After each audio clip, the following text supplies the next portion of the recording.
নাম দিলেন মুহান্নাদ আলাল মুফান্নাদ। এই কিতাবটি তুর্কি সরকারের কাছে পৌঁছানো হলো যে আমাদের ব্যাপারে আপনারা যা জানতে চেয়েছেন এগুলো আমাদের উত্তর। তো এই মুহান্নাদ আলাল মুফান্নাদের মধ্যে কিন্তু একটি প্রশ্ন ছিল যে নবীজির জন্ম আলোচনাকে আপনারা নাকি জন্মাষ্টমীর সাথে তুলনা করেন, এটা এই সম্পর্কে আপনাদের মতামত কি? সেখানে কিন্তু উলামায়ে দেওবন্দের রায় একেবারে স্পষ্ট। এজন্য কারো কাছে যদি মুহান্নাদ আলাল মুফান্নাদ থাকে, তিনি তার মধ্যে যদি বিন্দু পরিমাণ আমানত থাকে, তিনি কখনো মিলাদ মাহফিলের বিরুদ্ধে বলতে পারেন না।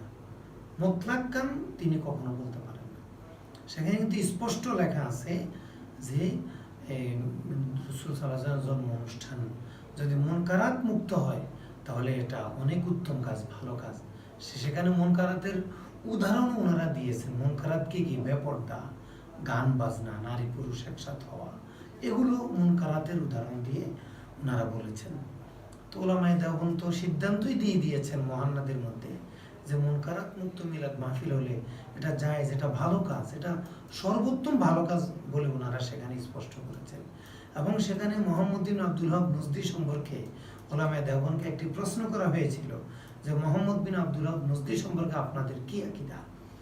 সেখানে কিন্তু খলিল আহমদ সাহারানপুরী স্পষ্ট লিখেছেন, এখনো এই কিতাবটি বাংলা বাজার ইসলামী টাওয়ারে পাওয়া যায় এবং পাকিস্তান থেকে আরো তাকরিজাতকে যুক্ত করে ছাপা হয়েছে, আপনারা সংগ্রহ করতে পারেন।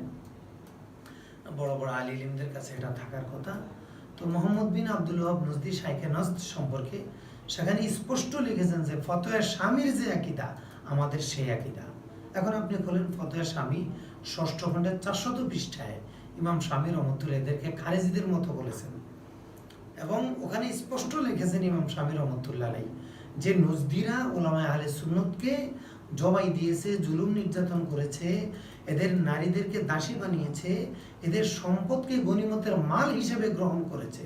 এখন আপনি বলুন, ওয়াহাবিরা শাইখে নজদ যিনি, তারা কি আমাদেরকে মুসলমান মনে করে না কাফের মনে করে? তাহলে আপনারা ওয়াহাবিদের পক্ষে কথা বলতে বলতে মুখে ফেনা তোলেন কেন? ইতিহাস জানেন না, এই জন্য কথা বলেন। যারা ইতিহাস জানে তারা কখনো নজদির পক্ষে। উলামায়ে দেওবন্দ যদি পরিচয় দিতে হয়, যদি উলামায়ে দেওবন্দ পরিচয়ের যদি সত্যি সত্যি দিতে হয়, তাহলে কসম করে বলতে পারি আপনি নজদির পক্ষে বলতে পারবেন না। যদি বলতে চান তাহলে আগে আপনার দেওবন্দের পরিচয় সরিয়ে দিতে হবে, আর যদি পরিচয় রাখতে চান তাহলে অবশ্যই তার বিপক্ষে নিতে হবে। মনজুর আহমদ নোমানী রহমতুল্লাহ আলাইহি যখন এই মুহাম্মদ বিন আব্দুল ওয়াহাব নজদির পক্ষে তার পত্রিকায় লেখা শুরু করলেন, আল্লামা তাকি উসমানী মাদ্দাজিলুল ওনার কাছে চিঠি পাঠালেন, আপনি এটা কি করতেছেন?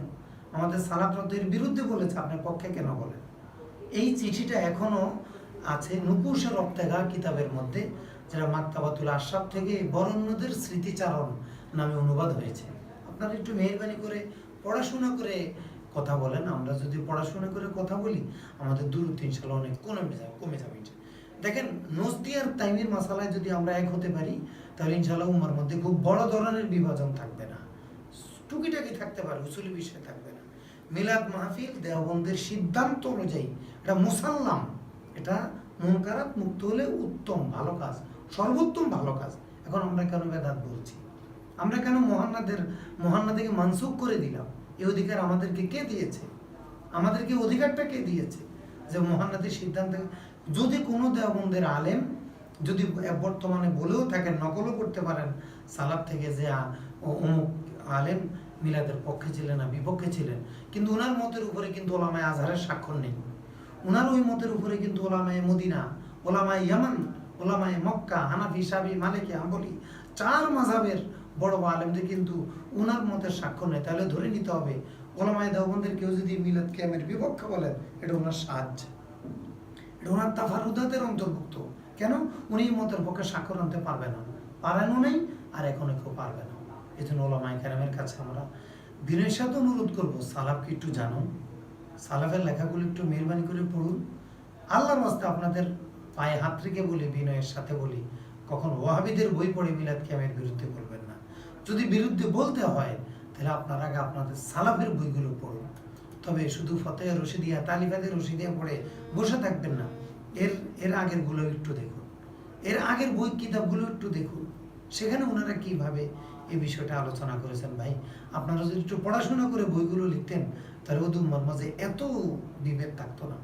যারা মিলাদের বিপক্ষে লেগে এদের অধিকাংশই তো কাণ্ড জ্ঞান কম, এটা আমার ব্যক্তিগত মূল্যায়ন। যারা মিলাদের পক্ষে এদের অধিকাংশের পড়াশোনা আমাদেরই পছন্দ হয় না। যেন আমি ব্যক্তিগতভাবে বাংলা ভাষা মিলাদের পক্ষে কোনো বই কিনিও না, পড়িও না, পড়া পছন্দ করি না। তবে আমি জানি ওলামায়ে দেওবন্দ একটু পড়াশোনা করে, এই জন্য বিপক্ষের 12-13টা বই সংগ্রহ করে পড়াশোনা করি, কিন্তু পক্ষের বাংলা কোনো বই পড়ি না। হ্যাঁ, পক্ষের আলহামদুলিল্লাহ 70-এরও বেশি আরবি কিতাব সংগ্রহ করে দেখার সুযোগ হয়েছে। তো মুহান্নাদ আলাল মুফান্নাদ মিলাদের পক্ষে স্পষ্ট লেখা আছে। সেখানে কিন্তু কিয়ামকে মুনকারাতের তালিকায় আনেননি কোনো ওলামায়ে দেওবন্দ, বরং শামসুল হক ফরিদপুরি কিয়ামের একটা চমৎকার ব্যাখ্যা দিয়েছেন তাসাউফ তত্ত্বের মধ্যে, এবং উনি স্পষ্ট করেছেন যে মিলাদ কিয়াম এটা ফিকহের বিষয় না, এটা তাসাউফের বিষয়, উনি স্পষ্ট করে দিয়েছেন। আর শিহাবুস সাকিব আলাল মুস্তারিকিল কাযিব, ইমাম সৈয়দ হোসেন আহমদ মাদানী রহমতুল্লাহ আলাইহির লেখা, এটা ওয়াহাবিদের বিপক্ষে এবং রেজাখানীদের বিপক্ষে এই কিতাবটি। সেখানে তিনি মিলাদের পক্ষে কথা বলেছেন। আহসানুল কালাম মোহাম্মদ বাকিত আল মুতি, মিশরের অনেক বড় আলিম, ইমাম পর্যায়ের আলিম, তিনি মিলাদের পক্ষে এখানে কথা বলেছেন। মাকালাতুল কাউসারির মধ্যে 3টি মাকালা পাওয়া যায়। দেখেন আমরা অনেকে মাকালাতুল কাউসারি পড়ি, কিন্তু মিলাদের পক্ষে ইমাম জাহিদ আল কাউসারি 3টি মাকালা সেখানে আছে, আমরা কিন্তু এটা পড়ি না। এটাকে আপনি কি বলবেন, কেতমান ইলম বলবেন না? এটা তো আসলে আল ইলমের শান না। মাকালাতে কাউসারির মধ্যে ইমাম জাহিদ আল কাউসারি 3টি মাকালা লিখছেন মিলাদুন নবীর উপরে। সেখানে ওনার একটি মাকালার ভাষা এরকম, লা জালা আহলুল ইসলাম ইয়াহতাফিলু, উনি বিপক্ষে বলেননি, পক্ষে বলেছেন।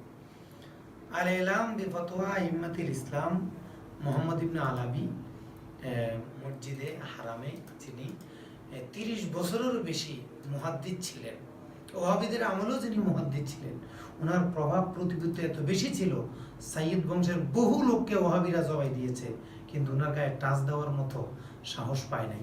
আল্লাহ তাআলা ওনাকে মাহফুজ রেখেছেন। তো উনি এই মিলাদের পক্ষে একাধিক বই লিখেছেন। আমাদের আমিনুল হাসান মুজাদ্দিদি রহমতুল্লাহ আলাইহি বাইতুল মুকাররমের সর্বপ্রথম খতিব যিনি ছিলেন, এবং ফিকুস সুনান ওয়াল আসার ভারতবর্ষের একটি অলংকার, গর্ব একটি কিতাব। হানাফি ফিককে হাদিসের আলোকে খুব সংক্ষিপ্তভাবে মাত্র 2622টি হাদিসের টুকরা হাদিসের মাধ্যমে হানাফি মাযহাবের মৌলিক মাসালাগুলো তিনি প্রমাণ করেছেন। ইমাম আমিনুল হাসান মুজাদ্দিদি রহমতুল্লাহ আলাইহি, তিনি মিলাদ কিয়ামি ছিলেন বাইতুল মুকাররমে, নিয়মিত মিলাদ কিয়াম করতেন। যারা আজকে মিলাদ কিয়ামের বিরুদ্ধে বলেন, এদের একজনও আমি তো হলফ করে বলতে পারি, তিনি যে ঘরানারই হন না কেন, আমিনুল হাসান মুজাদ্দিদি সমান হওয়া তো দূরের কথা, তার কাছাকাছি যেত আপনাকে আরো শতাধিক বছর মোতালা করতে হবে। বিশ্বাস না হলে আব্দুল মালিক সাহেব হুজুর সাহেব ওনাদের সাথে দেখা করে জেনে নিয়েন যে আমিনুল হাসান মুজাদ্দিদির মাকাম কেমন ছিল, শান কেমন ছিল, বেলায়েতের মাকাম কেমন ছিল। যারা আলে ইলম তারা ওনাকে চিনেন। আব্দুল্লাহ ইবনে সিদ্দিক আল গুমারি, ওনারা এটা হলো ইমামদের পরিবার, বাপ ছেলে সবাই হলো মুস্তাহিদ পর্যায়ের ইমাম। হুসনুত তাফাহুম ওয়াদ দারক লিমাসালাতিত তারক, সেখানে তিনি স্পষ্ট করেছেন তর্কে মাসালা সুন্নাতুত তারকিয়া, এবং সাথে মিলাদের বৈধতা দিয়েছেন। আল ইনসাফ ফিমা উসিরা হাওলাউল খিলাফ, ওমর আব্দুল্লাহ কামেল, আপনার ওনার অ্যাপস আছে, সেখানে দেখতে পারেন। ইনি অনেক বড় আলেম, তিনি এখানে মিলাদের পক্ষে স্পষ্ট আলোচনা করেছেন। মাফহুমুল বেদা আব্দুল বাত্তা বগুদ্দার রহমতুল্লাহ আলাইহির ছাত্র ডক্টর আব্দুল ইলা ইবনে হুসাইন আরফাজ, তিনি মিলাদের পক্ষে লিখেছেন। ডক্টর আলী জুমা আল বায়ানুল কওয়িম লিতাসহিহ বাদিল মাফাহিম কিতাবের মধ্যে মিলাদের পক্ষে কথা বলেছেন। আল বিদাতুল ইদাফিয়া সাইফ ইবনে আলী আসরি, তিনি মিলাদের পক্ষে বিশাল আলোচনা করেছেন। তারপরে আব্দুল ফাত্তাহ ইবনে সলেহ খুদাইশি আফিয়াই, তিনি হুকমুল ইতিফাল বিল মাউলিদিন নববী বাইনাল মুজিজিন ওয়াল মানিন দিরাসাতুল মুকারানা, ইয়ামানের বড় একজন আলেম, তিনি অনেক কিতাব রিসালা লিখেছেন। তিনি মিলাদের উপর একটি স্বতন্ত্র রিসালা লিখেছেন। পক্ষে বিপক্ষের কাওয়ালগুলো এনে তিনি চমৎকার একটা সহনশীল সমাধান দিয়েছেন, যেটা করলেও ভালো, না করলেও কাউকে মুজাম্মাত কোনো নিন্দা করা যাবে না। সৈয়দ মোহাম্মদ বিন আলাবি তেনার আরেকটা কিতাব হাওলা জিকরা হাওলা এতেফাল বিজিকরাল মাউলিদিন নববী। আর আমরা এখানে বিপক্ষে মিলাদের বিপক্ষে কিছু কিতাব পাওয়া যায়, নেটে একত্রে পাওয়া যায় 2 খণ্ড। আমরা সেগুলো এখানে জমা করেছি যে মিলাদের বিপক্ষে কারা কারা পৃথিবীতে কথা বলেছেন। সর্বপ্রথম এই কিতাবটা যারা সংকলন করেছেন, এটা আপনি নেটে কি নামে সার্চ দিবেন, রাসাইলু ফি হুকমিল ইহতিফাল বিল মাউলিদিন নববী, এই নামে আপনি নেটে সার্চ দিলে পেয়ে যাবেন। রাসাইলু ফি হুকমিল ইহতিফাল বিল মাউলিদিন নববী, অর্থাৎ মিলাদের বিপক্ষে 60টা কিতাব একত্রে এখানে পাবেন আপনি। আর রিসালাতুল উলা আল মাউলিদ ফি আমালিল মাউলিদ হুকমুল ইহতিফাল বিল মাউলিদিন নববী, আবু হাফস তাজউদ্দিন ফাকিয়ানী রহমাতুল্লাহ 734 হিজরিতে ওফাত, অর্থাৎ 8ম শতাব্দীর আলেম ইমাম ফাকিয়ানী রহমাতুল্লাহ সর্বপ্রথম পৃথিবীতে মিলাদুন্নবীর বিরুদ্ধে কথা বলেছেন। তা ওনার বিরোধিতার যৌক্তিকতা ছিল, সেটাকে এখানে ঢোল তবলা হয়, গান বাজনা হয়, এই জন্য তিনি বিরোধিতা করেছেন, যেটা সৈয়দী রহমতুল্লাহ হারফান জবাব দিয়েছেন। তো আমরা এখানে খেয়াল করবো যেটা মিলাদের বিরুদ্ধে সর্বপ্রথম কিতাব আসছে পৃথিবীতে 734 হিজরিতে। আর রেসালাতুস সানিয়া আমাদের এই ওয়াহাবি ভাইরা, নজদি ভাইরা, ওনারা দ্বিতীয় রেসালাটা এনেছেন ফি ইনকারিল ইহতিফাল বিল মাউলিদিন নববী, মোহাম্মদ ইবনে ইব্রাহিম আল শাইখ, উনার ইন্তেকাল হলো 1389 হিজরি, 1389 হিজরি। তাহলে দেখেন মিলাদের বিরুদ্ধে সর্বপ্রথম কিতাব কত হিজরিতে, 734। আর এরপরে ওনারা অনেক খুঁজেছেন, পৃথিবী তন্ন তন্ন করে খুঁজেছেন, যেটাকে চিরুনি অভিযান বলা যায়। তন্ন তন্ন করে খুঁজে তিনি 1389 হিজরির আগে মিলাদের বিরুদ্ধে কোনো কিতাব পান নাই। আমাদের ওয়াহাবি ভাইরা 1389 হিজরির আগে মিলাদের বিরুদ্ধে কোনো কিতাব পান নাই। তাহলে আপনি হিসাব করুন, 734 থেকে 1389, প্রায় 700 বছর, প্রায় 650 বছরের মধ্যে মিলাদের বিরুদ্ধে ইহতিফাল বিল মাউলিদের বিরুদ্ধে পৃথিবীতে কোনো কিতাবই রচিত হয়নি উনাদের গবেষণা মতে। বা আপনাদের কারো কাছে দেখলে আমাদেরকে জানাতে পারেন, তবে সেটা নিসবতটা প্রমাণিত হতে হবে। এরপরে 1420 হিজরিতে আব্দুল আজিজ ইবনে আব্দুল্লাহ ইবনে বিন বাস তিনি রিসালা লিখেছেন হুকমুল ইহতিফাল। তারপরে 1413 হিজরিতে তারপরে লিখছেন হইল আবু বকর জাজাইরি 2018-তে। আবার মোহাম্মদ ইসমাইল ইবনে মোহাম্মদ আল আনসারী, উনি পৃথিবীতে মিলাদের বিরুদ্ধে সবচেয়ে বিশাল কিতাব লিখেছেন, প্রায় 700 পৃষ্ঠা। উনার ওফাত কত, 1417 হিজরি, ইসমাইল ইবনে মোহাম্মদ আল আনসারী। তো এই হলো আমাদের মিলাদের বিরুদ্ধে সংকলন এবং পক্ষে সংকলন। তো আপনার প্রশ্ন ছিল কোন কোন ইমাম করেছেন, তো বিস্তারিত জানার জন্য আমরা আপনাদেরকে আল্লামা আইনুল হুদা মাদ্দাজিলুল আলী, উনার এই কিতাবের মধ্যে উনি একবারে রাসূল সাল্লাল্লাহু আলাইহি ওয়াসাল্লামের যুগ থেকে আজ পর্যন্ত কোন কোন ইমাম, কোন কোন ঐতিহাসিক, কোন কোন বাদশাহ ঐতিহাসিকভাবে এবং খুব সুন্দরভাবে দালিলিকভাবে এখানে আলোচনা করেছেন, এই বইটি আপনাদের খেদমতে আমরা আরজ করব। যারা এর পক্ষে বিপক্ষে বলতে চান এই বইটি মোতালা করলে আপনি যদি পাঠক হন, অধ্যবসায়ের আগ্রহ থাকে, আশা করি আপনি অত্যন্ত সন্তুষ্ট হতে পারবেন। আচ্ছা, আমরা তো আগের একটি প্রশ্ন, আজকের কিছু প্রশ্নের উত্তর দিই। কে প্রশ্ন করেছে এটা?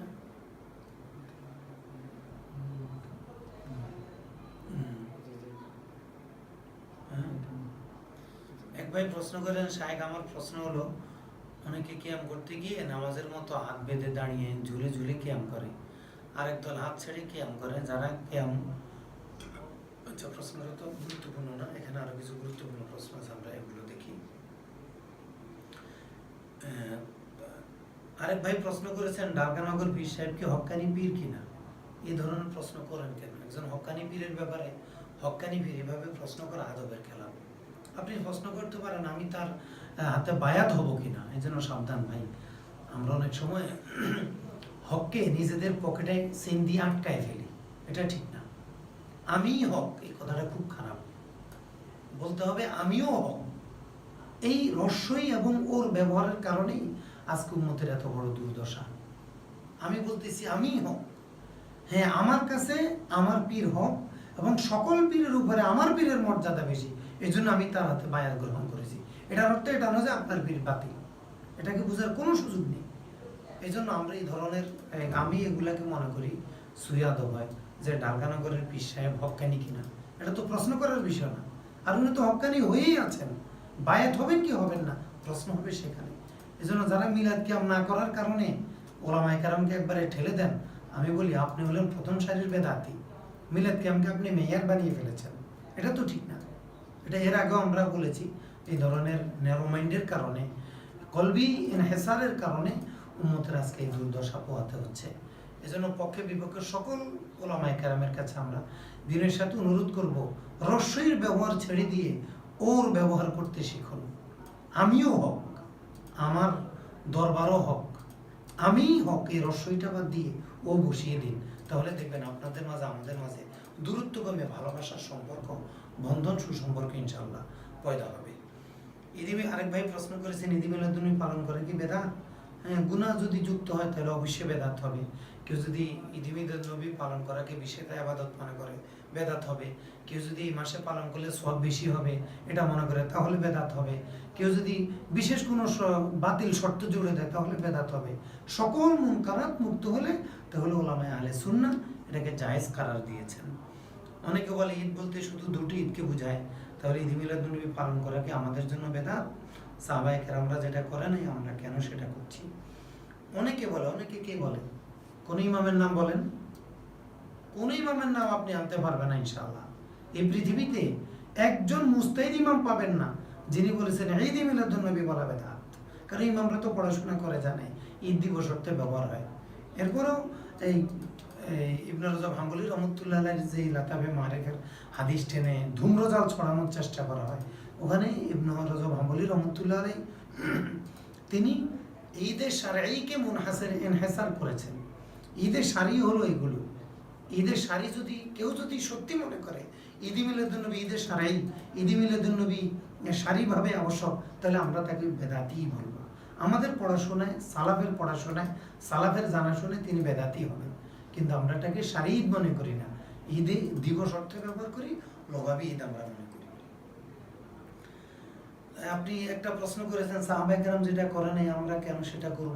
তো ভালো কথা, যদি এটা ঈদ মিলাদুন্নবীর ক্ষেত্রে হয়, তো যে হুজুর ঈদ মিলাদুন্নবীকে যে মাহফিলে বসে বেদাত ফতুয়া দিচ্ছেন, হুজুর যেভাবে মাহফিলটা করছেন, একজনে কেরাত বলছে, আরেকজনে নাত বলছে, আরেকজনে হামদ বলছে, একজন উপস্থাপক আছে, এরপরে হুজুরের আলোচনা, এভাবে এটা কি সুন্নত তরিকা? মাহফিল করার সুন্নত তরিকা? আল্লাহ নবীজি মাহফিল করেন নাই মসজিদে নববীতে, দাঁড়ায় সোজা মাহফিল শুরু করে দেন। এই ডাকাটা কি কোথায় পেয়েছেন মাহফিলের জন্য? আল্লাহ নবী ডাকাটা কি করেছেন? এটা তো করেননি। তাহলে এটা কি সুন্নত তরিকা মাহফিল হলো? এখন আপনি প্রশ্ন করুন। সাহাবায়ে কেরাম তো এইভাবে তো কেরাত, গজল, তারপরে ভক্তি দিয়ে কখনো মাহফিল করেননি। শানে রেসালাতের নামে মাহফিল করেননি, ইসলামী মহাসম্মেলন নামে মাহফিল করেননি। ইতিহাসে দেখান, পাওয়া যায় কিনা? ইবনে মাসউদ মাহফিল করেছেন, ইবনে আব্বাস মাহফিল করেছেন, সাহাবায়ে কেরাম মাহফিল করেছেন, তাবিরা মাহফিল করেছেন। মাহফিলের কোনো হেডলাইন ছিল? তাহলে হেডলাইন দেওয়া বেদাত কেন? সাহাবায়ে কেরাম করেননি, তাবিরা করেননি। এই জন্য আমরা আগেই বলেছি, কারো মাথায় এমন জোরে বাড়ি দিবেন না যে স্প্রিং করে আপনার মাথা ফেটে যায়, এটা ঠিক না। এগুলো অপরিণামদর্শী মানুষদের কথা, যে নবী করেনি, সাহাবী করেনি, এই জন্য আমরা করবো না। নবী না করলে কি ওটা কি আমাদের জন্য না করা আবশ্যক? তর্কে সুন্নত সম্পর্কে পড়াশোনা যারা করেন নাই, অথবা কেতমানে এলেম করেন, অথবা ভুলে গেছেন, তিনটার কোনো একটা ছাড়া কোনো আলেম বলতে পারেন না যে নবীজি করেন এই জন্য আমরা করবো না। এটা তো ইসলামের কথা না। নবী করেন নাই, তাহলে বলেন তো আল্লাহ নবীজি কখনো নামাজে কোরআন খতম দিয়েছেন? আপনি প্রত্যেক তারাবিতে কেন খতম দেন? নবী করেন নাই তো। একটা জাল হাদিসও পৃথিবীর কোনো আলেম দেখাতে পারবে না যে রাসূল সাল্লাল্লাহু নামাজে কোরআন খতম দিয়েছেন। এরপরে আসেন, রাসূল সাল্লাল্লাহু আলাইহি ওয়াসাল্লাম কখনো 2 রাকাত নামাজেও কোরআন খতম দেননি, যেটা সাহাবায়ে কেরাম আব্দুল্লাহ ইবনে মাসউদ দিয়েছেন, উসমান রাদিয়াল্লাহু তাআলা আনহু দিয়েছেন, তামিমদারি সাহাবী দিয়েছেন। আপনারা ইকামাতুল হুজ্জা আলা ইন্নাল সারাফি তাবুদি লাইসা বিবিদআতিন, সেখানে দেখেন হিলিয়াতুল আউলিয়া থেকে এই লখনবী রহমতুল্লাহ কিভাবে সনদগুলো এনে আলোচনা করেছেন, রেওয়ায়াতগুলো নিয়ে এসেছেন। তাহলে নবী না করলে যদি নাজায়েজ হয়ে যায়, তাহলে নামাজে কোরআন খতম করা তো নাজায়েজ হবে। এখন বললেন সাহাবীরা করেছে, এখন সাহাবীরা করেছে, তো নবী করে নাই, সাহাবীরা কেন করলেন? তাহলে আল্লাহ নবীর সাথে সাহাবীরা কি, নাউজুবিল্লাহ, আল্লাহ নবীর থেকে সাহাবীরা দিন বেশি বুঝতেন? আপনার একই কথা। এই জন্য এই কথাটা বলা তাইমিয়ান মসজিদের সূত্র। ভাইরা আমরা ভুলে যাই কেন বারবার? এই যে নবী করে না, সাহাবী করে না, তাবি করে না, তাবি করে না, কেউ করে না, এজন্য আমরা করব না। এই কথাটা পৃথিবীর কোনো আহলে সুন্নাহ ওয়াল জামাতের ইমাম বলেন নাই। আপনি ফাতুল বারী দেখেন।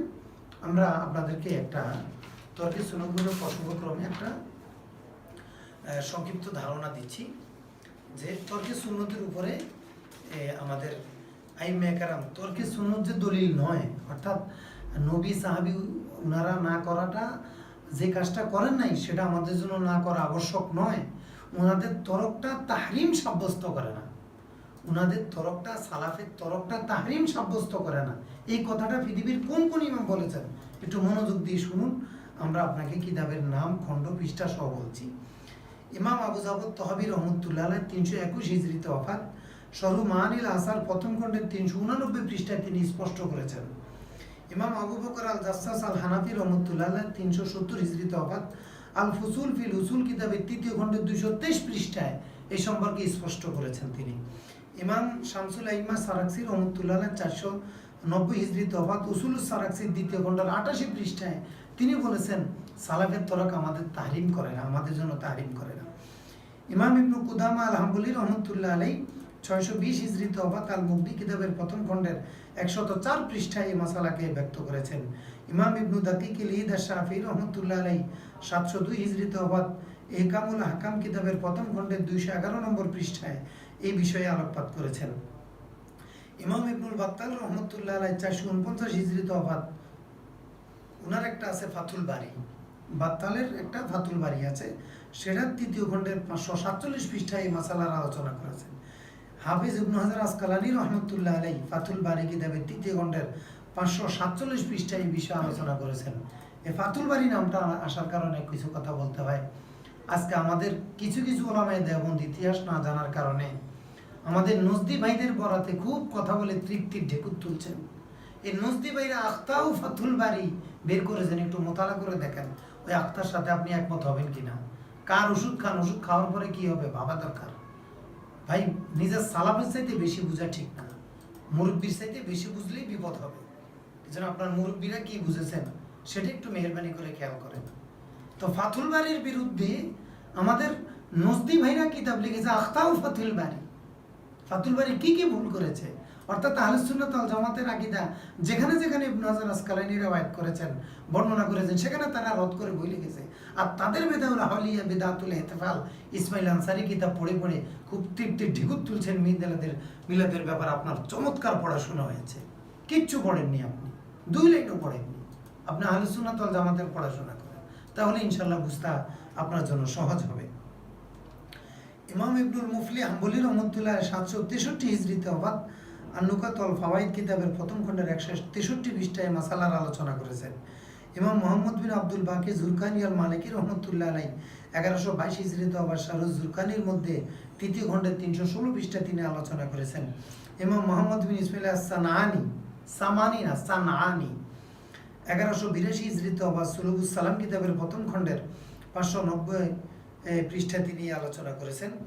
ইমাম মানসুর বিন ইউসুফ আল বুহুতি রহমতুল্লাহ আলাইহ 1051 হিজরিতে ওয়াফাত। কাশফুল কিনা কিতাবের প্রথম খণ্ডের 106 পৃষ্ঠা আলোচনা করেছেন।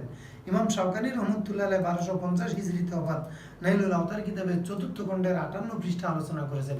এগুলো আমাদের তাৎক্ষণিক মোতালা, আরো বিস্তারিত মোতালা করলে আরো শতাধিক উলামায়ে কেরামের নাম আনা যাবে যারা তরককে হুজ্জত মনে করেননি। আপনি এই বিষয়ে একবারে নিশ্চিত ধারণা নিতে পারেন, তরককে হুজ্জত মনে করেছেন শুধু তাইমি এবং নজদিরা। পৃথিবীতে আর কোন ইমাম মুস্তাহিদ এইভাবে এটাকে খুব একটা মনে, 2-1 থাকতে পারেন, এটা তারা সাজ হয়ে গেছেন। জমহুরি মতকে কখনো গ্রহণ করেনি। তবে আহলে সুন্নাহ ওয়াল জামাতের কোন কোন ইমাম আস-সুকুত ফি মাকামিল বায়ানকে তারক মনে করে কিতাবে লিখেছেন, কিন্তু বুঝে নিতে ওনাদের আগে পরে হাওয়ালা পড়লে বোঝা যায় আসলে উনি এখানে তরক দ্বারা বুঝিয়েছেন আস-সুকুত ফি মাকামিল বায়ান। এই সম্পর্কে আপনারা বিস্তারিত জানতে চাইলে আমাদেরকে হোয়াটসঅ্যাপ নাম্বারে আমাকে একটু মেহেরবানি নক করুন, আমি একটা এই লেখাটার বিস্তারিত লেখা পাঠিয়ে দিব। আমার হোয়াটসঅ্যাপ নম্বর 09231300565, লিঙ্কে দেওয়া আছে না। আমাদের ফেসবুকের আজকে লাইভের ফেসবুকে আমাদের কমেন্ট বক্সে দেওয়া আছে, আপনারা তর্কে সুন্নতের রিসালাটা সেখান থেকে নিয়ে যদি আপনার দৃষ্টিতে কোনো নব্য থাকে মেহেরবানি করে আমাদেরকে একটু উপকার করে আমাদেরকে বাধিত করবেন। সম্মানিত দর্শক মণ্ডলী, আপনাদেরকে ধন্যবাদ। আরেক ভাই প্রশ্ন করেছেন, হুজুর কিছু আলেম বলে যে শুধুমাত্র বাংলাদেশ, ভারত, পাকিস্তান ছাড়া আর কোথাও 12 রবিউল আউয়াল ঈদ মিলাদুন উদযাপন হয় না, কতটুকু সত্য? এটা তো আপনি ইউটিউবে ঢুকলে দেখতে পাবেন। পৃথিবীতে শুধু বাংলাদেশ, ভারত, পাকিস্তানেই মিলাদের বিরুদ্ধে বেশি বলা হয়, কারণ এখানে এই নজদিয়ার তাইমির ট্যাবলেটের একটু বেশি আদান প্রদান হয়েছিল এই জন্য। কিন্তু মিশরে দেখেন কয়জন আলেম পাওয়া যাবে যারা এটাকে বেদাত বলে? ও আজারে থাকতেই তো দিবে না ওনাকে। এই জন্য একটু পড়াশোনা করে ইতিহাস দেখে কথা বললে আমাদের ব্যালেন্স আনা সহজ হবে ইনশাল্লাহ। তো এই কথাটা আসলে বাস্তব না। আপনি এই রবিউল মাস আসছে তো, বারোগুলো খুলে দেখেন পৃথিবীর কোন মুসলিম দেশে বড় বড় ইমামরা রবিউল পক্ষে কথা বলেনি। আপনি যদি বলেন ও আমি ওখানে একটা কাজ ভুলে গেছি, বর্তমান ইয়াটা কোথায়, বর্তমান পৃথিবীর, হ্যাঁ আমাদের এই প্রসপেক্টাসটা আমাদের কমেন্ট বক্সে দেওয়া আছে, আপনারা আমাদের প্রসপেক্টাসটা নিতে পারেন। কমেন্ট বক্সে দেওয়া, আমি একটু পড়ে শুনে মিলাদ মাহফিলের পক্ষে বলা বর্তমান বিশ্বের শ্রেষ্ঠতম আলেমদের মধ্যে কয়েকজনের নাম আমরা যাদের পেজে সরাসরি তাদের মন্তব্য পেয়েছি বর্তমান পৃথিবীর। দেখেন যারা মিলাদের বিরুদ্ধে বলে এদের কেউই এদের সমান হওয়া তো দূরের কথা, কাছে ধারে দেওয়ার যোগ্যতা রাখে কিনা আপনারা একটু মোতালা করে দেখবেন। এখানে আমাদের সিরিয়ালটা ইলমি কায়দায় হয়নি, ওই তাৎক্ষণিক লেখার কারণে ছোট বড় মিশ্রিত হয়ে গেছে। শাইখ সাইদ ফুদা হাফিজাহুল্লাহ জর্দান, উনার মানের আকিদার বড় ইমাম কতজন আছেন আপনি বের করেন, উনি মিলাদ কিয়ামের পক্ষে। আদাম আল আসেমি হাফিজাহুল্লাহ সিরিয়া, তিনি মিলাদ কিয়ামের পক্ষে। শাইখ আলী জুমা মিলাদ কিয়ামের পক্ষে। এই ইউসুফ কারজাবি মিলাদ রহমতুল্লাহ আলী সাম্প্রতিক আলেম, তিনি মিলাদ কিয়ামের পক্ষে। আব্দুল কাদের আল হুসাইন সিরিয়া, তিনি মিলাদ কিয়ামের পক্ষে। শরীফ হাতেমা লাউনি, যারা উলুমে হাদিস পড়েন, শরীফ হাতেমা লাউনির পেজের সাথে লিঙ্ক আপনাদের অনেক আছে, অবশ্যই জানেন, তার ফেসবুকে ঢুকেন, তিনি স্পষ্ট মন্তব্য করেছেন এর বৈধতা সম্পর্কে। এবং ওনার পেজ থেকে আমরা একটি লেখা নিয়ে আসছি, পৃথিবীর 27টি মুসলিম দেশের ফতোয়া বোর্ড থেকে ঈদ মিলাদুন্নবীকে জায়েজ ফতোয়া দেওয়া হয়েছে। আমরা শরীফ ফাতেমা লাউনির পেজ থেকে আমরা ওই 27টা বোর্ডের নাম নিয়েছি। তারপরে আহমদ ওমর হাশেম মিশরের, উনি কত বড় আলেম, যারা জানেন তারা তো জানেন। আহমদ ওমর হাশেম, তিনি মিলাদ কিয়ামের পক্ষে কথা বলেছেন। সাইফ বিন আলী আল আসরি ইয়ামানের, তিনি মিলাদ কিয়ামের পক্ষে কথা বলেছেন। হাবিব আলী আল জিফরি মিলাদ কিয়ামের পক্ষে কথা বলেছেন। শাহেখ মোহাম্মদ আওয়ামা, ইনি বর্তমানে জীবিত আছেন, আমাদের বাংলাদেশের অনেক বড় বড় আলেম, ওনার সোহবতে দীর্ঘদিন ধন্য হয়েছেন। আমরা বিনয়ের সাথে অনুরোধ করব শাহেখ আওয়ামা এবং ওনার ছেলে মহিউদ্দিন আওয়ামা হাফেজাহুল্লাহ, ওনার ছোটদের সৈয়াদি শিক্ষা মাকতাবুল আশরাফ থেকে ছেপেছে, এই বইটি আমাদের দেশে চলে। একটু ফোন দিয়ে জিজ্ঞাসা করুন তো ওনারা মিলাদ কিয়াম করেন কিনা। যার বাসায় শাহেখ আওয়ামা মিলাদ কিয়াম করেছেন আমরা তাদের সাথে কথা বলেছি, শাহেখ আওয়ামাকে জিজ্ঞাসা করেছি যে হযরত মিলাদ কিয়াম সম্পর্কে আপনার মতামত কি। তিনি বললেন না লাবাস, এতে তো কোনো ক্ষতি নেই, করা যায়।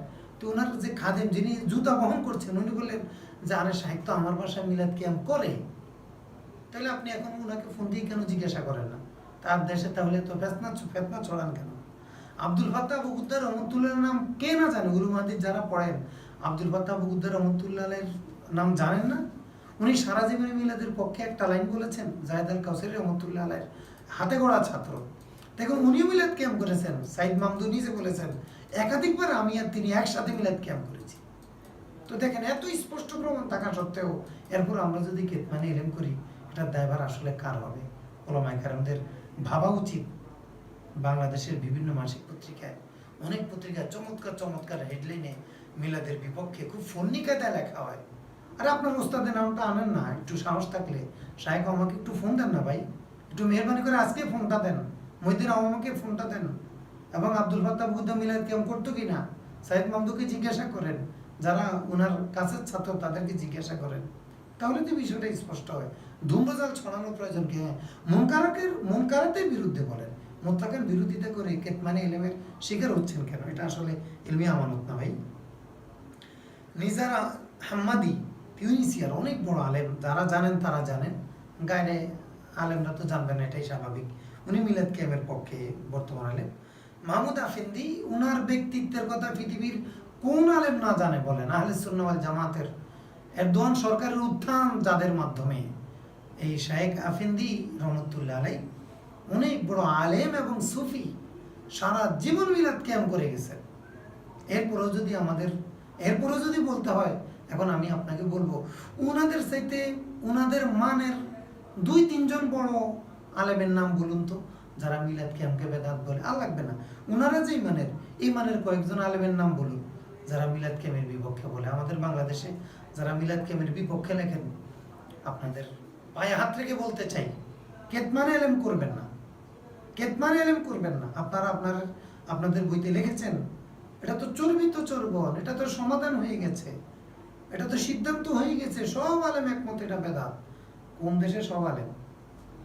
আপনার দারুল হাদিসের সব আলেম, আপনার বাংলাদেশের সব আলেম? এগুলো আলেমদের মুখে মানায় না। আমি যাদের নাম বলেছি এদের অনেকে এখনো জীবিত আছে। আল্লাহর রাস্তায় একটু যোগাযোগ করুন, ওনাদের লিঙ্কে ঢুকুন, দেখুন আমি সত্যবাদী না মিথ্যাবাদী। যদি আমি মিথ্যা বলে থাকি আপনি আমাকে বলুন, আমি ইনশাআল্লাহ হেদায়েত হয়ে যাবো। আপনার সহযোগিতা নিব। ধন্যবাদ। আসসালামু আলাইকুম হুজুর, কিছু আলেম ওলামা বলেন ইয়া নবী সালাম আলাইকে বললে আদবের খেলাপ হয়, এই বিষয়ে আপনার মত? আমরা গতকালকেও বলেছি, ইয়া নবী সালাম আলাইকার সাথে আদব আর বেয়াদবের কোনো সম্পর্ক নাই। আইয়ুহা যোগের মাসালার সাথে পৃথিবীর কোনো নাহবিদ বলেন নাই যে তাজিমের জন্য আইয়ুহা যোগ করা হয়। এটা আসলে আমাদের আরেকটা কাওয়ায়েদের তাহরিফ। এটা কিন্তু আসলে একজন আলী ইলমের শানে মানে না। আপনি সরে জামি দেখেন মারিফার অধ্যায়ে, সেখানে স্পষ্ট লেখা আছে ইয়া রজুলু আইয়ুহার রজুলু, একই অর্থ। ইয়া রজুলু এটা মূলত আইয়ুহার রজুলু ছিল, যেটা আমরা গতকালকেও বলেছি। সর্বশেষে প্রথম খণ্ডের 36 পৃষ্ঠা আদিব শাহ হুজুরও এই কথা বলেছেন, ইয়া রজুলু আইয়ুহার রজুলু একই অর্থ। তাহলে আমরা কেন এই ধরনের হাস্যকর কথা বলি, শিশু সুলভ কথা বলি? এটা আসলে একজন আলেম এটা কিভাবে বলেন, এটা আমার ছোট জ্ঞানে বুঝে আসে না। যে ইয়ানাবি বললে বেয়াদবি, আরো কি যুক্তি কিভাবে দেয়? আল্লাহ কোরআনে কোথাও তো ইয়ানাবি বলেননি। আল্লাহ কোরআনে ইয়ানাবি না বলাটা, ইয়ানাবি বলেন, এটা থেকেই পৃথিবীর কোন মুস্তাহিদ বুঝেছেন যে ইয়ানাবি বললে আদবের খেলাপ হয়? তা আপনার মতো মুস্তাহিদ বুঝতে পারেন, পৃথিবীর অন্য কোনো মুস্তাহিদ ইমাম বুঝেননি। আরে ভাই, বিষয়টা তো খুব সহজ। আরবরা বলছে ইয়ানাবি সালাম আলাইকা, তারা তো বলেনি যে ভুল আছে। আপনি কেন বলছেন? আপনি কি আহলুল লিসান? আপনি কি ওলামায়ে আরবের চেয়েও কি বেশি ব্যাকরণ বিশেষজ্ঞ, কাওয়ায়েদ বিশেষজ্ঞ? বা এগুলো আসলে আমাদের কারো জন্য ঠিক না। হ্যাঁ, যতটুকু আমরা পড়ি ততটুকু কথা বলি। আগে বাড়িয়ে কথা বললে আসলে এটা আমাদের ব্যক্তিত্বকে নষ্ট করে দিবে, শেষ করে দিবে। এই জন্য যে সকল ওলামায়ে কেরাম বলেন, যারা আমাকে এক ভাই ভিডিও লিঙ্ক পাঠিয়েছেন, মরহুম ডক্টর মরহুম, আল্লাহ তাআলা হযরতকে জান্নাত নসিব করুক, উনি ওনার আলোচনা বলেছে ইয়া নবী অর্থ হে নবী, এভাবে বলে। আমরা বলি না হে আব্দুল্লাহ, হে জায়েদ। কোথায় পেয়েছেন? ভাষা নিয়ে ডক্টরেট করেছেন। পৃথিবীর একটা আদনা কিতাবের হাওয়ালায় আমি কসম করে বলতে পারি, উনি একটা কিতাবের আদনা একটা ছোট্ট রিসালার হাওয়ালায়ও এই কথাটা প্রমাণ করতে পারবেন না যে ইয়া নবী হে জায়েদ এটা তাজিম না। আপনি ইয়া নবীর অনুবাদ, ইয়া জায়েদের অনুবাদ হে জায়েদ কেন করেছেন? শরহে জামির মধ্যে কি করেছে? সেখানে বলেছে ইয়া রজুল, এটা মূলত আইয়ুহার রজুল ছিল, এটাকে তাকফিফান ইয়া রজুল পড়া হয়। আদিব শাহ হুজুর কি করেছে? ইয়া রজুল আইয়ুহার রজুল একই অর্থ করেছে। তা আপনি তাজিমটা কোত্থেকে এনেছেন? ওয়ালা ইয়াজরিমান্নাকুম শানানু কওমিন, মিলাদকে রদ করতে গিয়ে আমরা যেন আরেকটা মিথ্যা কথা বলে না ফেলি। বিষয়টা তাই হচ্ছে, যিনি মিলাদের পক্ষে বলবে তার অবস্থা খারাপ করে ফেলবে। আমাদের নজরুল ইসলাম কাসেমি দামাত বারাকাতুহু, উনি গত বছর একটু মিলাদ মানি, হাজারো বার মানি, একটু কথাটা পক্ষে চলে আসছে। এই জন্য ওনাকে আমাদের কয়েকজন আলেম বলে ফেলছেন জাল হাদিসের ঢিবু। হযরত, জাল হাদিসের ঢিবুটা কি মিলাদের পক্ষে বলার কারণে আপনার কাছে স্পষ্ট হয়ে গেছে? উনি ওয়াজ করে কত বছর? আপনার বয়স যতদিন উনি ওয়াজ করে তত বছর। এত বছর আপনার এলেম কোথায় ছিল? জাল হাদিসের ডিপুর চাবি আপনার কাছে ছিল না? তো বুঝাই গেল মিলাদের পক্ষে বলার কারণে জাল হাদিসের ডিপু হয়ে গেছে। এই হলো আমাদের ইনসাফ আদালত। আবার মিলাদের বিপক্ষে কেউ বললে আমরা তার কিচ্ছু মানি না। আমাকে মিলাদি গোষ্ঠী এমন, ওই মিলাদি আর বিমিলাদি, গাড়ি মিলাদি সবার রুচি একরকম। ওই যে আমরা বলেছি হিন্দুস্তানের একটা রোগ আছে, পক্ষ রইলে দলিল লাগে না, পক্ষে লোকে কথা বললেই দলিল। হুজুরের ক্লাসে বলেছে মিলাদ বেদাত, হ্যাফজখানার ছাত্র আমাদের কাছে এসে বলে হুজুর মিলাদ তো বেদাত। কোথায় বলেছ? হুজুরে বলেছে। তো এলো অবস্থা আমাদের, সব হলো সামাই, সব সামাই দলিল, সামাই দলিল। এটা তো ঠিক না। এজন্য যারা মিলাদের বিপক্ষে পড়াশোনা করেন, আমরা আপনাদেরকে বিনয়ের সাথে অনুরোধ করবো, ওয়াহাবিদের বই পড়বেন না, তাইমি নজদিদের বই পড়বেন না, আহলে সুন্নাহ ওয়াল জামাতের লেখনী পড়েন, দেখবেন আপনার ইজতিহাদ করার কোনো প্রয়োজন নাই, ওলামা কিরাম সব সমাধান দিয়ে গেছেন। এরপর আপনারা কোনো আলে ইলম থাকলে আমরা এই বইটা ইনশাল্লাহ আপনাদের কাছে পৌঁছে দিব, যারা ভালো আলেম তাদেরকে আমরা ইনশাল্লাহ সৌজন্য দিব, আর যারা আমাদের মতো ছোট মানুষ তারা কিনে নিতে হবে 450 টাকা দিয়ে। তাহলে ইয়ানবী সালাম আলাইকের সাথে ব্যাকরণিক কোনো ভুল নেই, নাও সরব দ্বারা প্রমাণিত, কাওয়ায়েদ দ্বারা প্রমাণিত। তাজিমের ব্যাপারে যেটা বলে এটা সম্পূর্ণ অমূলক, অসার, অবাস্তব, একেবারে নিরেট অসত্য কথা। জিয়া নবী বললে অসম্মান হয়, যেই ডক্টর মরহুম ডক্টর বলেছেন ইয়া নবী বললে অসম্মান হয়, কোনো হাওয়ালা দিয়েছেন? হাওয়ালা ছাড়া কথা বলা কি ঠিক? এইসব বিষয়ে লা তাকফু মা লাইসা লাকা বিইলম, না জেনে কথা বলা আমাদের প্রয়োজনটা কি? এটা উচিত হবে না। এজন্য আপনাদের কাছে অনুরোধ করে বলি, ভালো মানুষের পড়াশোনা বই পড়ে তাহলে ভালো কথা বলা সহজ হবে। মোতারাম সওয়াবের নিয়ে তো প্রচলিত মিলাদ ক্যাম্প করলে কি বেদাতের পর্যায়ে যাবে? হ্যাঁ, নির্দিষ্ট সওয়াবের আশা করলে বেদাত হবে, আপনি নির্দিষ্ট সওয়াবের আশা করতে পারবেন না। তবে মিলাদের মধ্যে যে ভালো কাজগুলো করেন এগুলো সওয়াবের আশা করতে পারবেন। যেমন কোরআন তেলাওয়াত করছেন, সওয়াব হবে। আপনি নবীর কসিদা পড়ছেন, নাত পড়ছেন, সওয়াব হবে। কিন্তু যদি মনে করেন এগুলা মিলাই আরেকটা সওয়াবের যোগ, আরেকটা আলাদা সওয়াব হবে, আমরা এটার কায়েল না, এটা আমরা মনে করি না।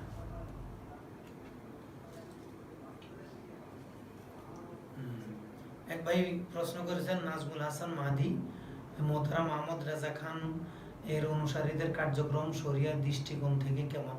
আসলে আমি ওনাকে নিয়ে পড়াশোনা করিনি, আমি ওনার অনুসারীও না, ওনাকে নিয়ে আমার পড়াশোনা নেই, এই জন্য আমি এই সম্পর্কে কিছু জানি না। তবে আল্লামা আইনুল হুদা মাদ্দাজিলুল আলী ওনার বইতে সম্পর্কে আলোচনা করেছেন, আপনারা এটা পড়ে নিতে পারেন। আমাদের মুরব্বীদেরকে সারসিনা শরীফের ওলামায়ে কেরামকে দেখছি, কখনো ওনার নিন্দাও করতে শুনি নাই, পক্ষে বলতে শুনিনি। এজন্য আমার সালাফ যেমন, আমি ওনাদের মাসলাক অবলম্বনে চেষ্টা করি। এআর এমডি রশিদ চৌধুরী, আসসালামু আলাইকুম। সালাম। তাহমিদ মাওলা হাফিজুল্লাহ একটা বই লিখেছেন, সেটার বিষয়ে কি বলবেন? আমাদের তাহমিদুল মাওলা ভাই একটি বই লিখেছেন মিলাদুন নবী উপলক্ষে। বইটি ওই দিন দেখেছি ফেসবুকে অ্যাড দেওয়া হয়। এই বইটা আমি সর্বপ্রথম যেদিন পড়েছি, রাত 11টা আমি তাহমিদ ভাইকে ফোন দিয়েছি। আমি বইটা যখন পড়েছি, পড়ার পরে আমি যখন দেখেছি উনি বাদশাহ মুজাফফর রহমতুল্লাহের বিরুদ্ধে ইমাম ইয়াকুত হামাবির বরাতে মুসরিফ অপচয়কারী অর্থাৎ নিন্দামূলক শব্দ নিয়ে এসেছেন, আমি সাথে সাথে তাহমিদ ভাইয়ের নাম্বারে ফোন দিয়েছি। তখন তাহমিদ ভাই আমাকে যেটা বলেছেন যে ভাই অনেক আগে লিখেছি, তো কোত্থেকে লিখেছি এই মুহূর্তে আমার জেহেন ইন্তেশার আমি বলতে পারবো না, পরে যোগাযোগ করতে হবে। এরপর আমি তাহমিদ ভাইয়ের সাথে কথা বলার জন্য 4-5 বার চেষ্টা করেছি, ওনাকে আমি হোয়াটসঅ্যাপে ভয়েস পাঠিয়েছি। ভাই তো অনেক অনেক উঁচু মাকামের আলেম, আমরা ওনাদের কাছে যেতে আসলে আমাদের অনেক সময় লাগবে, আমরা আমাদের চেয়ে উনি অনেক বড় আলেম, ব্যস্ত থাকেন, এই জন্য আমি বিরক্ত করি না। তারপর আমি চেষ্টা করছি ভাইয়ের সাথে কথা বলার জন্য। তবে ওই বইটার মধ্যে যেই মানে আমানতের খেয়ানত করা হয়েছে, সেটা হলো বাদশাহ মুজাফফরকে অপচয়কারী অর্থাৎ নিন্দামূলক শব্দ আনা হয়েছে কার বরাতে? ইমাম ইয়াকুত হামাবি। উনি কিসের ইমাম? উনি ভূগোলের ইমাম। আপনি নেটে সার্চ দেন, ইয়াকুত হামাবি মুজামুল বুলদানের লেখক, আপনি এখনই নেটে সার্চ দেন, দেখবেন ওনার জীবনী পাবেন আপনি। সেখানে উনি কিন্তু উনি কিন্তু ভূগোলবিদ, উনি কিন্তু ফাকি না। ইবনে খালেকান ফকি, ইবনে কাসির ফকি, ইমাম জাহাবি ফকি, ওনারা বলতেছে বাদশাহ মুজাফফরের সুনাম, আর ভূগোলবিদ বলছে যে দুর্নাম। আপনি কাটটা নেবেন? তাও পৃথিবীতে মাত্র একজন ভূগোলবিদ তার বিপক্ষে বলেছে। আর ওই যে বলেছে আহমদ বিন মোহাম্মদ মিশরি, এলো কি মসজিদের ইমাম না কোন মাযহাবের ইমাম আল্লাহ জানে, এমন কোনো কাজ করেন নাই যে তার আলোচনা হতে পারে। তারাজামের কিতাবে আল কওলুল মুতাবাদ এই নামে কিতাব আছে কিনা আজ পর্যন্ত আমরা খুঁজে পাইনি যে কেউ বলতে পারে এই কিতাবটা আমি দেখেছি এবং এই নিসবত এই কিতাবের লেখক আছে এমক তমক, কাউকে পাইনি। এই মাজহুল কিতাবের বরাতে মারুফ বিষয়ে কথা বলা, এটা আসলে আমানতের শান না, ইলমি ব্যক্তিত্বের শান না। এই জন্য তাহমিদ ভাইয়ের এই বইটি আসলে এখানে একটা সমস্যা আছে, এটা আপনারা তাহমিদ ভাইকে বললে আশা করি উনি বিষয়টা শুধরে নেবেন। ধন্যবাদ যে প্রশ্ন করেছেন। আরেক ভাই আমাকে বলেছেন, ফরিদগঞ্জ হুজুর শালীন ও সুন্দর ভাষায় অনেকগুলো বিভ্রান্তিকর কথা বলছেন। আমি কালকেই ভাইয়ের ফেসবুকে রিপ্লাইয়ের মধ্যে আমি লিখে দিয়েছি, ভাই আমার ভুলগুলো আপনি একটু দলিল সহ বললে আমি ইনশাল্লাহ শুধরে যাব। ভাই এখনো দিয়েছেন কিনা আমি চেক করতে পারি না, চেক করি নাই। যদি আপনার দৃষ্টিতে আমি কোনো ভুল বলে থাকি বলতে পারি, আমি তো বলি নাই যে লড়াই ভাবে আমার মধ্যে কোনো ভুল নেই। তো ভুল হলে আপনি মেহরবানি করে বলে দিলে আমি ইনশাল্লাহ শুধরে যাব। যদি না শুধরাই তখন আপনি আমাকে নক করে বলবেন। আসসালামু আলাইকুম হুজুর, একজন আলেম। ওয়ালাইকুম সালাম হুজুর, একজন আলেম বলেছেন আমরা নবীজির জন্য মিলাদে কিয়াম করি, তাহলে আল্লাহর জন্য নাকি ফ্যানে ঝুলাইতে হবে, এটা শরীয়তের বিচারে কেমন? আসলে এই ধরনের কথা বলা ঠিক না। নবীর জন্য কিয়াম করলে আল্লাহর জন্য কি করবো? আল্লাহর জন্য কি করবেন? আপনারা জানেন না আল্লাহর জন্য কি করবেন? এগুলা কেন মুস্তাহিদ ইমামদের কথা? এগুলা কেন আপনি এটা বলেন? ওই যে এক হুজুর আমার এলাকায় মাহফিলে গেছিল, আমার শ্রদ্ধেয় অনেক বড় ভাই, লজ্জায় নাম বলছি না, যিনি ইসলামিক ফাউন্ডেশনের মিলাদুন্নবীর মাহফিলে বলেছিলেন রাসূল সাল্লাল্লাহু আলাইহি ওয়াসাল্লামের 40 বছরের জিন্দেগি অনুসরণীয় নয়, আদর্শ নয়। তিনি আমাদের এলাকার একটা মাহফিলে বলেছিলেন ওই যে দুরুদ 1 নম্বর 2 নম্বর আছে না নাই, ওই কথা বলেছিলেন তিনি। তিনি কিন্তু এই বলেছিলেন যে দুরুদ 2 নম্বর, দুরুদের মধ্যে 2 নম্বর আছে, সাল্লাল্লাহু আলাইহি ওয়াসাল্লাম এগুলো সব 2 নম্বর দুরুদ। তো হুজুরের দাওরা পাস করছে, তো সারা জীবন 2 নম্বরই দুরুদ পড়ে, তো এগুলো বল, তো কথায় তো কথা আসে, এগুলো কি আসলে আল ইলমের শান? দুরুদ কি কখনো 2 নম্বর হয়? দুরুদের অর্থই তো আমরা জানি না। কলবাদী কিতাবটা পড়লে বিষয়টা আমাদের কাছে খুব স্পষ্ট হবে ইনশাআল্লাহ। তো আসলে এই ধরনের কথা বলা একটা আদবের খেলা। নবীজির সামনে যদি এটা করি তাহলে কি হবে? তো অনেকে আবার দলিল দেয় যে নামাজে বসে বসে দুরূদ শরীফ পড়ি, আমরা তাহলে বাইরে দাঁড়াই কেন? আল্লাহ আদব শিখেছেন বসে বসে নামাজ পড়তে। এগুলা আসলে খোড়া যুক্তি ছাড়া আর কিছু না। আল্লাহ তো আদব শিখেছেন নামাজে দাঁড়িয়ে দাঁড়িয়ে কোরআন তেলাওয়াত করতে, তো হেফজখানে বসে বসে তেলাওয়াত করে কেন? খোড়া যুক্তির মোকাবেলা খোড়া যুক্তি আসবে, কিন্তু দলিলের মোকাবেলা খোড়া দলিল আসতে পারে না। এজন্য দলিল দিয়ে কথা বলা উচিত। এগুলা আদবের খেলা, আশা রাখি কেউ বলবেন না। অনেকে বলে রাসূল সাল্লাল্লাহু আলাইহি ওয়াসাল্লাম তো রোজা রেখেছেন জন্মের দিন, তাহলে আমরা কেন রোজা রাখি না? মিলাদ কিয়াম কি আহলে সুন্নাহর শেয়ার? না, মিলাদ কিয়াম অবশ্যই আহলে সুন্নাহর শেয়ার না, তবে জমহুর আহলে সুন্নাহর উলামায়ে কেরাম যুগ যুগ ধরে এটা করে গেছেন, এটা শেয়ার মনে করি না। তবে জমহুরের আমল বা প্রায় সবার আমল এটা ছিল, এটার পক্ষে কথা বলে গেছেন। নবীজি রোজা রেখেছেন, আমরাও রোজা রাখার পক্ষে। তবে রাসূল সাল্লাল্লাহু সপ্তাহে পালন করতেন, আমরা তো আসলে গাফেল উম্মত, আমরা তো অনেক সময় সপ্তাহ আমাদের তাস্কেরার অভাব, এজন্য আমরা বছরে একদিন হলেও যেন কমপক্ষে করি। আমরা বলি না যে সোমবার বাদ দিয়ে 12 রবিউল আউয়ালে করো, রবিউল আউয়ালে করো, আমরা বলি সোমবারে তো করবাই, সব সুন্নত তো মানবাই। তবে যেহেতু বেলাদাতের মাস আসলে নবীর সিরাতের কথা বলাটা বেশি প্রাসঙ্গিক হয়, এজন্য আমরা এই মাসেও করি, তখনও করি, আমরা এটাকে মুনহাসির করি, ইনহাসার করি না। আমরা তো বর্তমানে মিলাদ কিয়াম করি আশিকে রসুল প্রমাণ, হুব্বে রসুলের প্রমাণ করার জন্য, কিন্তু যত আলেম ওলামা আজ গ্রেপ্তার আছে তাদের নিয়ে তো কথাই বলি না। তারাও তো আশিকে রসুল, কিন্তু কিসের জন্য আজকে আমরা তাদের পক্ষে কথা বলি না? ধন্যবাদ। দিনে কিছু মৌলিক জ্ঞান না থাকার কারণে আমরা এই ধরনের কথা বলি। তো আপনি কি বলেন, মনে করেন যে এমন কথা বলাই উচিত যে কথার কারণে জেলে যাওয়া যায়? অথবা কি মনে করেন যে সকল ওলামা জ্ঞান জেলে আছেন তাদের পক্ষে না বলে আহলে সুন্নাহ হবে না? কথা একটাও সঠিক না। ওলামায়ে কেরাম যার যার মানহাজে, সহি মানহাজে গুনাহমুক্ত পদ্ধতিতে করে যাবেন। এক একজন এক এক মানহাজে করবেন, যার যে মানহাজে আসবে ওই মানহাজের পরিণতি যখন যেটা হবে তাকে সেটা ভোগ করতে হবে। যুগে যুগে বহুত ইমামকে নির্মমভাবে শহীদ করা হয়েছে, বহু আলেমকে জেলে হত্যা করা হয়েছে, ফাঁসি দেওয়া হয়েছে, তাতে কি হয়েছে? এতে তো এলেম কমে যায়নি। তো যিনি যে মানহাজ অবলম্বন করবেন, ওই মানহাজের সামনে যে মোকাবেলা আসবে সেটা তো ওনাকে ফেস করতেই হবে। এখন এক এক আলেমের এক একটা মানহাজ, তাহলে এগুলো তো আসলে এইভাবে কাউকে ঘায়াল করা ঠিক না। যে আমি যদি তাদের পক্ষে না বলি, আমি কি এটা নিয়ে একটা লাইভ করব? লাইভ করলে কিছু হবে? সরকার কি আমার কথা সবাইকে ছেড়ে দিবে? কোনো লাভ হবে না। এই জন্য যেই কথায় ফায়দা নেই সেটা না বলা ভালো। এই জন্য আমরা অনেক কথা না বলে চুপ থাকার চেষ্টা করি।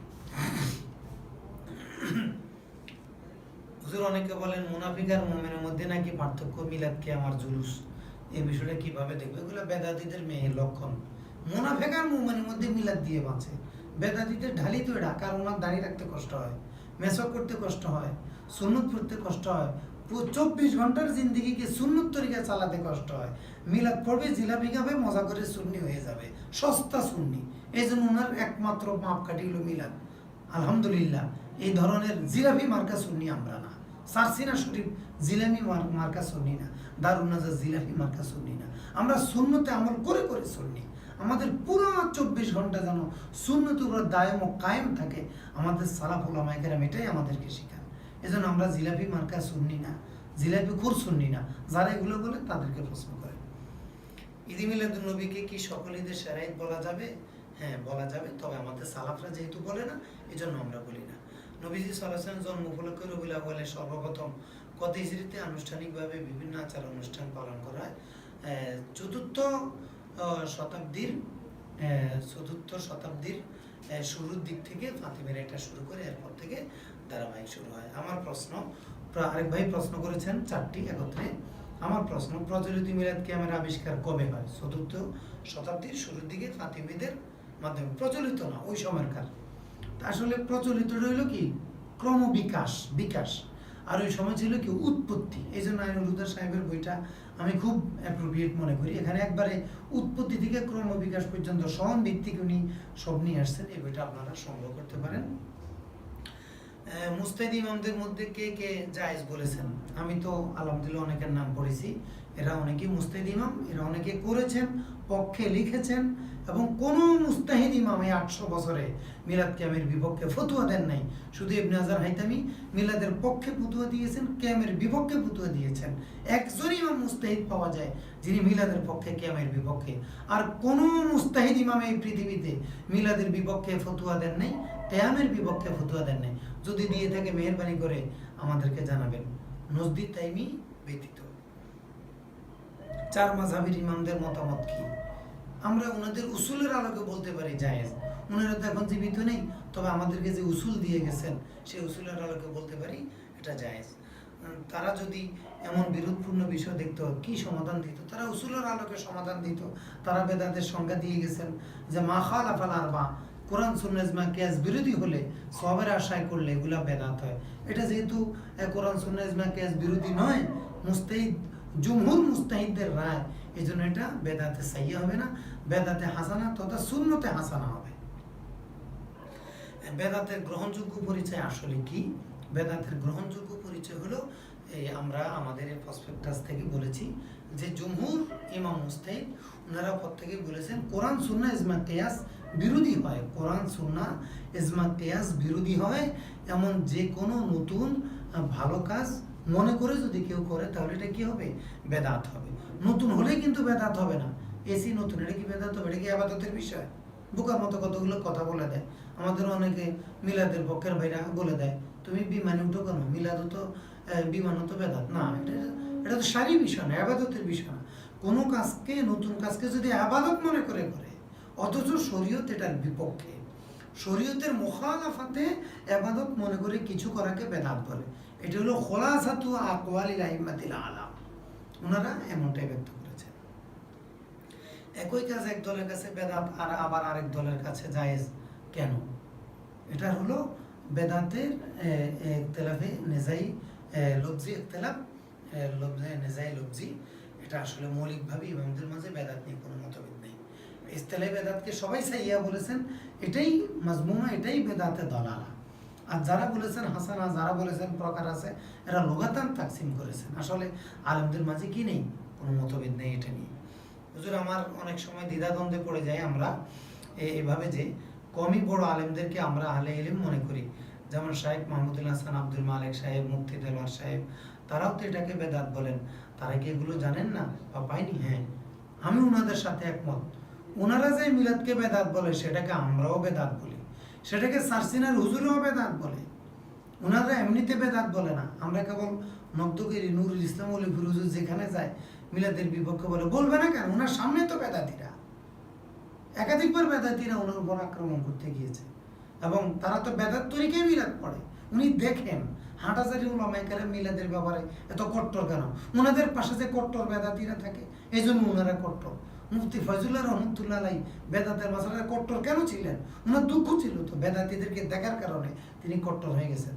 এই জন্য এখানে আমরা এইভাবে একটা তাদবিক দিতে পারি যে আমাদের কওমি উলামায়ে কেরাম মিলাদের বিপক্ষে বলেন মূলত মুনকারাতের কারণে।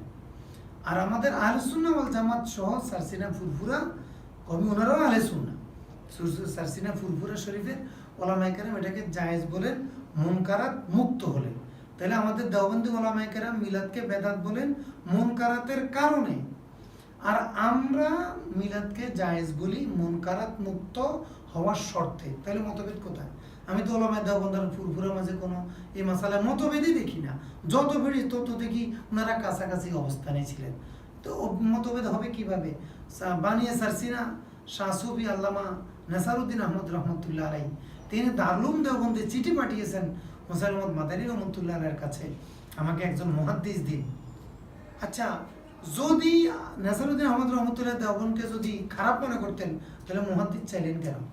আর মাদানী রহমতুল্লাহ আলাইহি সহ ওলামায়ে দেওবন্দকে যদি সারসিনা শরীফকে খারাপ জানতেন তাহলে আল্লামা নিয়াজ মখদুম খোতানি রহমতুল্লাহ আলাইহি আব্দুল সত্তার বিহারী হুজুরকে কেন সারসিনায় পাঠালেন? তাহলে বুঝে গেল কেউ কাউকে খারাপ জানতো না, হয়তো নেজাই লফজি ছিল। এজন্য আমরা আমাদের কথাগুলো একটু সংযত করে ফেললে, একটু শালীনভাবে বললে আশা রাখি ওলামায়ে দেওবন্দ ফুরফুরার মাঝে খুব একটা পার্থক্য থাকবে না। আলহামদুলিল্লাহ আমি এই সকল ওলামায়ে কেরামের কাছে গিয়েছি, আমাকে আব্দুল মালিক হুজুর বলেছে, স্পষ্ট হুজুর বলেছেন যে রেজবিদের মিলাদ আর শশিনার মিলাদকে আমি এক মনে করি না। আমি বলি না যে হুজুর আমাদের মিলাদকে জায়েজ বলেছে, মিলাদের বিরুদ্ধে হুজুরের রেসালা আছে আল গাউজারে সেফেজে মৌলুতানি হকায়দায় নাহাবপন্থা, সেটার যৌক্তিক অনেক ভালো জবাব আমাদের কাছে আছে। সুযোগ হলে হুজুরের সাথে ইনশাআল্লাহ আমরা মুযাকারায় বসবো। তো সেটা ভিন্ন মাসালা, কিন্তু হুজুরও কিন্তু এখানে তারতিব ঠিক করেন যে রাজাখানিদের মিলাদ আর শশিনার মিলাদকে আমি এক মনে করি না। এটা হুজুর আমাকে সরাসরি বলেছেন। আমি আলহামদুলিল্লাহ ওনাদের কাছে গিয়েছি, আমি দেখেছি ওনারা পুরা আলেম, এতে কোনো সন্দেহ নেই। এবং ওনারা আমাদের এই প্রসপেক্টাসের মিলাদ দেখে ওনারা তো বলেন যে এটার সাথে তো আসলে দ্বিমতের খুব একটা জায়গা থাকে না। কিছু জায়গা থাকতে পারে, আল ইলমের ভিন্ন মত থাকতে পারে, সেটাকে আমরা শ্রদ্ধার সাথে দেখব।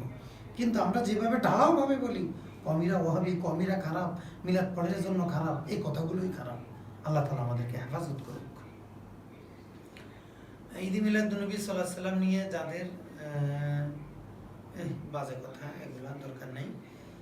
আমার প্রশ্ন, প্রচলিত মিলাদ ক্যামেরা আবিষ্কার আছে, এটা তো দিয়েছে কেন না? আর কোনো প্রশ্ন আছে? কোথায়? রবিউল ও মোহাম্মদ আব্দুস সামি মুনকারাত সমূহগুলোর রূপ কিরূপ হুজুর? হ্যাঁ, আমরা আমাদের প্রসপেক্টাসে দিয়েছি মিলাদকে কেন্দ্র করে আমাদের দেশে কি কি মুনকারাত কাজ হচ্ছে। আমাদের এই প্রসপেক্টাসে আমাদের লিঙ্কে দেওয়া আছে, কমেন্ট বক্সে দেওয়া আছে, আপনারা নিতে পারেন, সেখানে দেওয়া আছে। আমরা এখানে দিয়েছি ঈদ মিলাদুন্নবীকে কেন্দ্র করে, মিলাদকে কেন্দ্র করে কি কি মুনকারাত হচ্ছে আমাদের দেশে। একটা হচ্ছে যারা বারোই রবিউল আউয়াল উদযাপন করে না তাদেরকে আহলে সুন্নাত ওয়াল জামাত বহির্ভূত মনে করে। এটা হলো প্রথম মুনকার এবং সবচেয়ে খারাপ কাজ। মিলাদুন্নবী উদযাপনকে শরীভাবে জরুরি মনে করে, আরেকটা খারাপ কাজ। মিলাদুন্নবী উদযাপন করতে গিয়ে শরী কোনো বিধান ছেড়ে দেওয়া, আরেকটা খারাপ কাজ। শুধু বারোই রবিউল আউয়ালে কিছু করে নবীর প্রতি নিজের দায়িত্ব আদায়কে যথেষ্ট মনে করা, রাস্তা নেমে লাফালাফি ফালাফালি করে বাস এসকে রসুলের নজরানা শেষ, ওনার আর কোনো দায়িত্ব নেই। এই বেদাতগুলো আমাদের দেশে হচ্ছে, হাজির নাজির করা মনে করা হচ্ছে এবং অন্যদেরকে ঘায়েল করা হচ্ছে। এগুলো নিঃসন্দেহে আমাদের কাছেও বেদাত। এই জন্য আমাদের সাথে, অর্থাৎ সারসিনা শরীফের সাথে আর ওলামায়ে দেওবন্দের সাথে যদি কোনো মুতাদিল আলেম আমাদের সাথে কথা বলেন, আমি হলফ করে বলতে পারি আপনি সোশ্যাল মিলাদের বিরুদ্ধে কথা বলার মতো দুঃসাহস আপনার হবে না। আপনি যেই হন না কেন আপনার হবে না, কারণ আমরা মুনকারাত বাদ দেওয়ার শর্তেই মিলাদকে জায়েজ বলি এবং ওগুলোর কারণে আপনি মিলাদকে, যেমন আমাদের কামাল উদ্দিন ভাই উনি যে মিলাদকে হাজির নাজির বই লিখেছেন, তিনি কিন্তু স্পষ্ট লিখেছেন যে মুনকারাত মুক্ত হলে কি মিলাদ মাহফিল জায়েজ। তো উনি বলেছেন, আর অনেকে এই ইতিদালের পরিচয় ফুটিয়ে তুলেছেন আলহামদুলিল্লাহ। তো আমরা যদি কাছাকাছি ইনশাল্লাহ বসতে পারি, মুযাকারা করতে পারি, আমাদের মধ্যকার এই দূরত্বটা ইনশাল্লাহ খুব একটা থাকবে না। আলেম হিসাবে ভিন্ন নজরিয়া থাকতে পারে। মুফতি ফয়জুল্লাহ রহমতুল্লাহর কাছে ফরজ নামাজের পর সম্মিলিত মোনাজাত বেদাতে সাইয়া ছিল। থানভী রহমতুল্লাহ সহ জম্মে গাফির ওলামায়ে দেওবন্দের কাছে এটা একটা মুস্তাহাব আমল। কারণ আমরা কি দুজনকে বাধাই দিব না? উনি বলছেন এক নজরিয়া, উনি বলেছেন আরেক নজরিয়া। আমরা এইভাবে আমরা বুখারীর হাদিসকে তাদবিক দিই না, তরজমাতুল বাবের সাথে ফিকুল বুখারী ফি তারাজুমি, এটা আমরা তাদবিক দিই না? ওটাকে যেভাবে তাদবিক দিই ওলামায়ে কেরামের আকওয়ালগুলোকে সেভাবে তাদবিক দিতে পারলে ইনশাআল্লাহ আমাদের মাঝে একটা সখ্যতা সুসম্পর্ক পয়দা হবে। তো সম্মানিত দর্শক মণ্ডলী, দীর্ঘ সময় আমাদের সাথে থাকার জন্য আপনাদের সকলকে ধন্যবাদ। ইনশাআল্লাহ আমাদের আগামীকালকেও লাইভ প্রোগ্রাম হবে। আগামীকালকে কয় তারিখ? হ্যাঁ, আমাদের অর্থাৎ 1 রবিউল আউয়াল পর্যন্ত আমাদের লাইভ প্রোগ্রাম চলবে। আপনারা মাকতাবুতুল হেরা থেকে যে বইটি ছেপেছে পক্ষে বিপক্ষে সবাইকে বলবো ওই বইটি পড়তে। বাংলা ভাষায় মিলাদের বিরুদ্ধে যত বই যতজনে লিখছেন, আমার নজরে এই বইটি সবচেয়ে এতেদালি মেজাজের মধ্যে এই বইটি সবচেয়ে বেশি আগানো। আমি বলি না যে ওই বই দাবির সাথে আমি একমত, ওই বই যিনি লিখেছেন তার মধ্যে অন্যের তুলনায় ফাঁকা হাত বেশি, অন্য লেখকদের তুলনায় তার মধ্যে আদব কায়দা বেশি, এই জন্য এই বইটা পড়তে বলেছি। এবার আপনার হাজির মিলাদ কেয়াম ও হাজির নাজির মাওলানা কামাল উদ্দিন সাহেব আন্দাজিলুল আলী, ওনার লেখা মাকতাবুল হেরা থেকে ছেপেছে। আমি আপনারা অনলাইনে অর্ডার করে বইটা সংগ্রহ করতে পারবেন। এই বইটি পড়লে আরও সুন্দর সুন্দর প্রশ্ন করতে পারবেন। আমরা এলমি প্রশ্ন চাচ্ছি, অনেক এলমি প্রশ্ন রয়ে গেছে, সেগুলো কিন্তু আসতেছে না। অর্থাৎ আমরা পড়াশোনা করি না, শুধু প্রশ্ন করি কিন্তু পড়াশোনা করি না। তো সকলের কাছে অনুরোধ থাকবে, কালকে ইনশাল্লাহ আসবেন, ওলামায়ে দেওবন্দের কাছে আমাদের আবদারগুলো নিয়ে যাবেন, ওনারা কী কী প্রশ্ন দেয় সেগুলো নিয়ে আসবেন, আমরা পূর্ণ এতেমার সাথে ইনশাল্লাহ উত্তর দিব।